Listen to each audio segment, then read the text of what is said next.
up, everybody? We are here with Robyn Haddow. Hey, thanks for having me. No problem. You just finished presenting a little bit ago, and I have to say I am blown away by your work. Aw, thank you so much. We presented together last year, and I have to say I was so intimidated by the scope of your work and everything that I didn't come up and say hi until the last day. I know. I only got a chance to shake hands at basically when I was running out to the airport, and it was a quick little hi-bye. Yeah. So I was so happy that you guys were in charge of all the tech and making everything run smooth this year, and we actually got an opportunity to hang out. Right. Because I mean that's why we're here, right? That is why we're here. Who cares about the presentations? We're just here to hang out. Second. So let me talk to you. I would love to talk FUI. You know, FUI, which is futuristic user interface, fantasy user interface, fictional. Yeah. Effing cool. Right. And then you know the sister of GUI, the graphical user interfaces. You know, so basically you create all the screens and techie stuff that people see when they're enhance. Exactly. Yeah.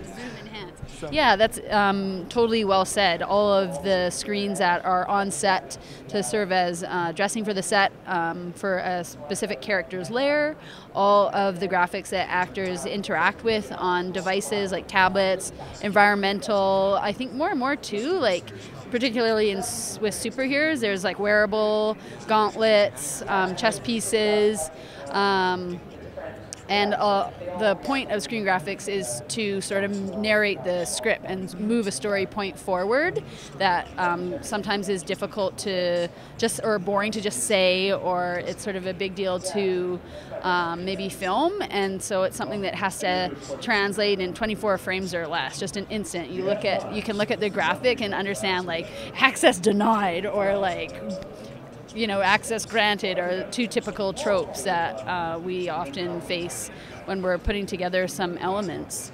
So yeah, it's super fun. It's getting really popular. There's a lot of it. Yeah. The scope of your work is just incredible. Okay, for those listening, just give them a little tidbit of how many shows and movies you have worked on. Well, when I was coming out here, I was sort of going through the list of productions that I've been fortunate enough to work on, and I feel like I lost count because I can't remember, honestly, to tell you the truth, but I feel like it's got to be around 35 or 36 or 34 or something like that.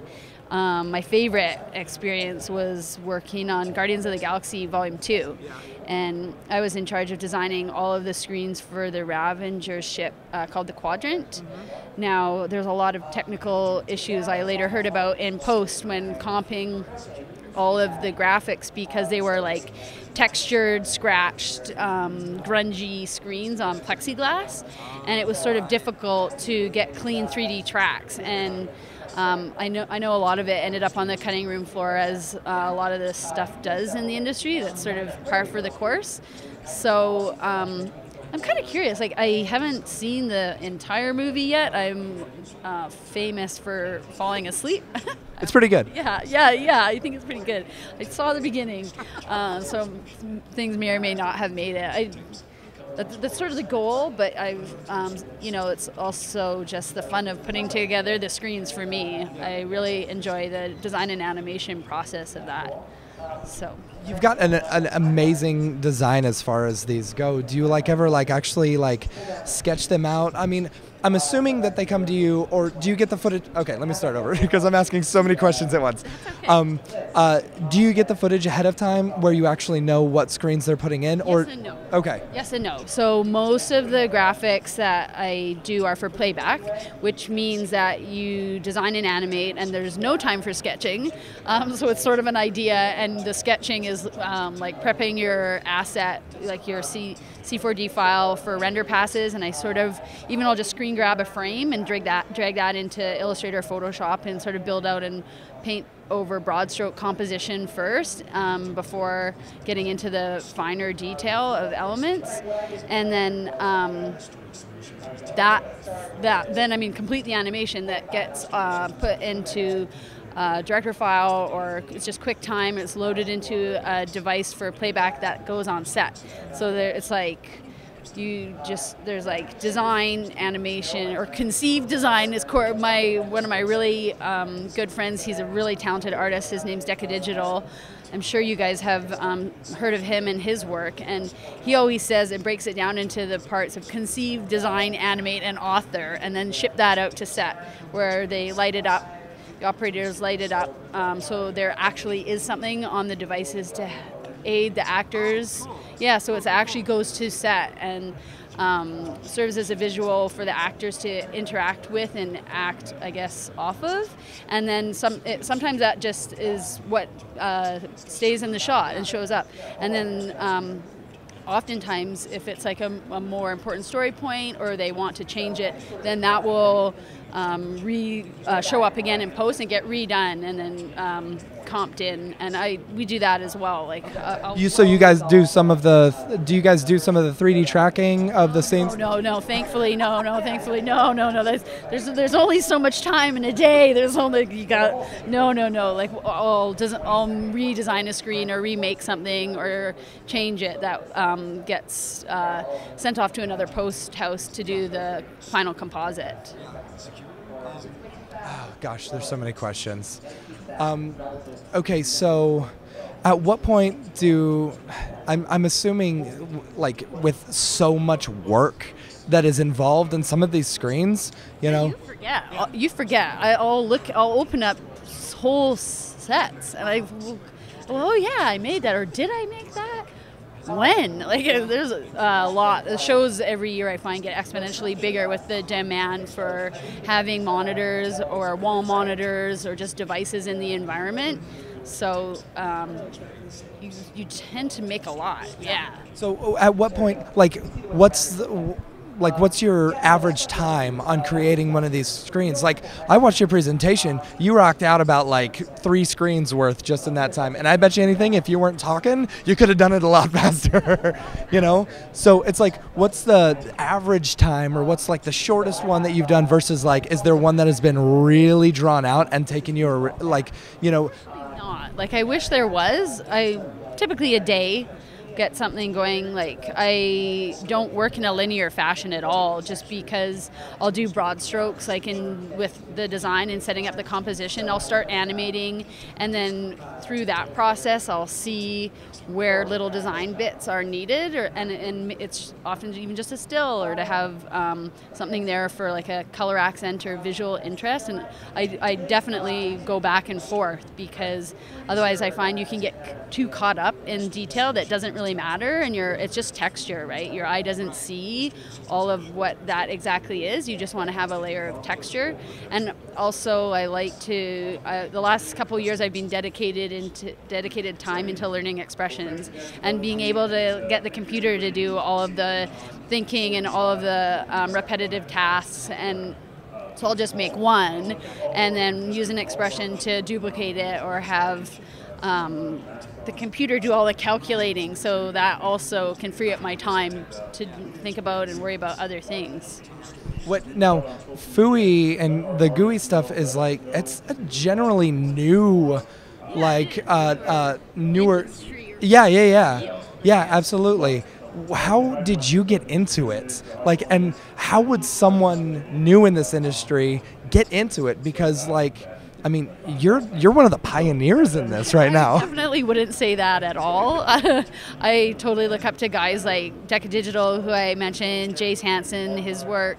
Mark Colleran was one of the first guys that I saw his work when I was in film school, and I was like, wow, like, that's beautiful. There are all these technical drawings that were artistic and super stylized, and it was looking at the work of those 3 guys, and I was like, oh, this is actually could be a career, or turn into a viable job path. And so I started to I guess I was aware of it, and then I sort of fell into it by accident. My background was in video games, and I worked on game trailers and in-game cinematics, and this sort of FUI style, as you can imagine, translates like in games, because it's all can be in like futuristic worlds and environments. So I was doing, I guess, what you could call FUI design in games, And then somebody saw my work online and reached out, and it sort of for film and TV, and it sort of tumble-winded that way. So yes, like what can people do in order to get in? I don't think that there is one avenue, but certainly to use social media as an avenue or an outlet to put your work out there. And if you do really awesome, good work, you totally gets noticed. And just to don't be afraid, and just start playing and just start trying and just make something and put it up on Twitter or Instagram and keep doing it and keep practicing and make little individual studies. I remember when I first started, I was like, oh, I just want to learn how to, I mean, this was before Connect Layers came out, and I was trying to get Beam to connect in 3D space. And I was writing all the 2Comp and trying to understand what that was. It was way over my head at the time. And I remember in my sitting in my apartment when I had like 2 little red planes, and I finally got the Beam to connect from one like plane to another. I was like, oh my God, I did it! Like, and nobody obviously was there. I was like sitting by myself, and all it was a beam that connected in 3D space. But that's a big deal to understand how that works and what's behind it. So I think if you can just focus on one little thing to put in your toolkit, to use a cheesy analogy, and just sort of build up upon that, it's like you can just sort of build your repertoire up that way, and not in an intimidating sense, right? Awesome. That's so awesome. Okay, so let's switch gears a little bit. You got to participate on the Women in Brograph panels this week. Yes. There were 2 of them, right? That's right. Yes. Yeah. Maxon hosted a luncheon on Monday, where I was lucky enough to sit in the discussion with a bunch of our other female artists and sort of tease out what that is or what that means. And I ultimately can tell you, I don't think there's one answer or there is a solution. I think it's just the visibility and to have female representation in the industry, and to put yourself out there so you can show other young women that are thinking about getting into the field that there are other women out there, and it's not such a, we're trying to make a space that it's not so weighted or male-dominated industry. And just to, I guess, say like, hey, like, there are other people, there are other women in the industry working in here, and it is just to put yourself out there so other people know, because it, like, even to make a comparison to the FUI industry, I didn't even know that was a career path. So without others putting themselves out there and sharing, like, hey, this is a thing, I had no idea. And I hope that if I am voicing myself as a successful woman working in the industry, that other young women thinking about getting in it won't feel intimidated and feel like empowered that they can do it too. Awesome. Awesome. Yeah. Well, thank you so much. Where can people find you online? Oh, my website is www.robynhaddow.com. That's ROBYNHADDOW. Thank you, Robyn. Thank you so much. I'm a hugger. I was about to go in Let's do it. Thank you so much, Matt. Thank you guys so much. Stick around for more on the NAB 2018 Max on Floor. That was so great.